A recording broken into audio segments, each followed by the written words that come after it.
BJPക്ക് കൊടപിടിക്കുന്നവരായി ശബരിനാഥൻ ഉൾപ്പെടെയുള്ള ആളുകൾ മാറുകയാണ്. ഇതാണ് ഇന്നിപ്പോൾ നമ്മൾ കണ്ടുകൊണ്ടിരിക്കുന്ന ഒരു കാര്യം. എന്നെ സംബന്ധിച്ച് ഞാൻ വാഹനം വാങ്ങിയതടക്കം ലോൺ ഉപയോഗിച്ചുകൊണ്ടാണ്, വീട് വാങ്ങിയതടക്കം ലോൺ ഉപയോഗിച്ചുകൊണ്ടാണ്. അതിന്റെ പിടുത്തമെല്ലാം കഴിഞ്ഞിട്ട് ഏതാണ്ട് 30,000 രൂപയാണ് എനിക്ക് കൈവശം ലഭിക്കുന്നത്. അപ്പോൾ നഗരസഭ അത് ഇപ്പോൾ 850 രൂപയാണ് വാടക, അത് കുറഞ്ഞുപോയി എന്നാണ് BJPയുടെയും കോൺഗ്രസിന്റെയും ആക്ഷേപമെങ്കിൽ നിങ്ങൾ വാടക വർദ്ധിപ്പിക്കും. ആ വർദ്ധിപ്പിച്ച വാടക തരാൻ ഞങ്ങൾ തയ്യാറാണ്.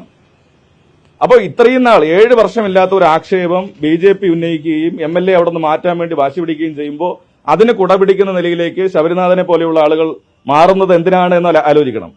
ഉത്തരേന്ത്യയിൽ നടപ്പാക്കുന്ന ബുൾഡോസർ രാജ് കേരളത്തിൽ കൊണ്ടുവരാനുള്ള തുടക്കമായിട്ടാണ് ഞങ്ങൾ ഇതിനെ കാണുന്നത്. അതുകൊണ്ട് ശബരിനാഥൻ ഈ കാര്യങ്ങൾ മനസ്സിലാക്കാൻ വേണ്ടി തയ്യാറാകണം. അദ്ദേഹത്തിന്റെ മണ്ഡലം അരുവിക്കരയായിരുന്നു അന്ന്. അദ്ദേഹം MLA ഹോസ്റ്റലിൽ ഇരുന്നിട്ടാണോ അരുവിക്കരക്കാരെ കണ്ടുകൊണ്ടിരുന്നത്? എന്ന് പറഞ്ഞു കഴിഞ്ഞാൽ സ്വന്തം മണ്ഡലത്തിൽ ആളുകളെ കാണാൻ നിൽക്കാതെ ഇവിടെ വന്ന് നിൽക്കുകയാണോ അദ്ദേഹം ചെയ്യുന്നത്? ഞാൻ എന്റെ സ്വദേശം കിഴക്കൂട്ടമാണ്, അവിടെ കുടുംബ വീടുണ്ട്.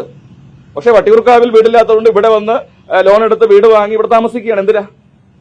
ഇവിടുത്തെ ആളുകൾക്ക് അതാണ് സൗകര്യം. വട്ടിയൂർക്കാവിന്റെ MLA ആയതുകൊണ്ട് എന്നെ തിരക്ക് മറ്റിടത്തും പോകേണ്ട കാര്യമില്ല, വട്ടിയൂർക്കാവിൽ തന്നെ വന്നാൽ MLA കാണാം. അതിനുള്ള സൗകര്യം ഉണ്ടാക്കുകയാണ്. അപ്പോൾ ഒരു ജനപ്രതി എന്ന നിലയിൽ ജനങ്ങൾക്കിടയിൽ നിന്ന് പ്രവർത്തിക്കുന്ന ഒരാളെ വ്യക്തിഹത്യ ചെയ്ത് സോഷ്യൽ മീഡിയ ഹാൻഡിലുകളിലും മറ്റും ഈ നിലയിൽ പ്രചരിപ്പിച്ച് അവമതിപ്പുണ്ടാക്കാനുള്ള ശ്രമമാണ് BJP നടത്തുന്നത്. അതിന് ശബരിനാഥൻ കൂട്ടുനിൽക്കുകയാണ്. അദ്ദേഹം തെറ്റുതിരുത്താൻ വേണ്ടി തയ്യാറാകണമെന്നുള്ളതാണ് എനിക്ക് അദ്ദേഹത്തോട് അഭ്യർത്ഥിക്കാനുള്ളത്.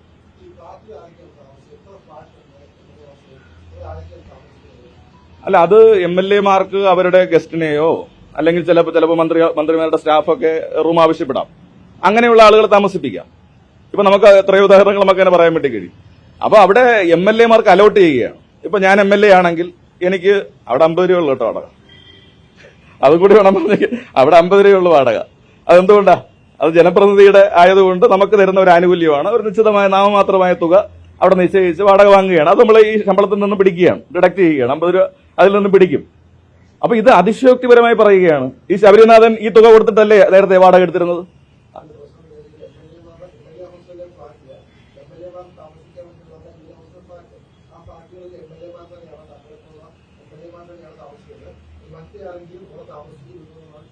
താമസിക്കുന്നുണ്ട്.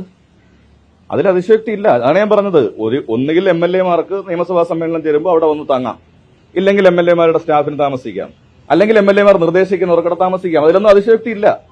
അതൊക്കെ പണ്ട് മുതലേ അങ്ങനെ തന്നെയാണ് ചെയ്യുന്നത്. ഇപ്പൊ വാടക കുറഞ്ഞുപോയി എന്ന് പറയുന്ന ശബരിനാഥൻ ഈ നമ്മുടെ തിരുവനന്തപുരം നഗരഹൃദയത്തിലെ ശാസ്തമംഗലത്തെ MLA ഹോസ്റ്റലിന് 50 രൂപ കൊടുത്തത് അദ്ദേഹം അംഗീകരിക്കും? അത് തീരെ കുറവാണെന്ന് അദ്ദേഹം പറയൂ?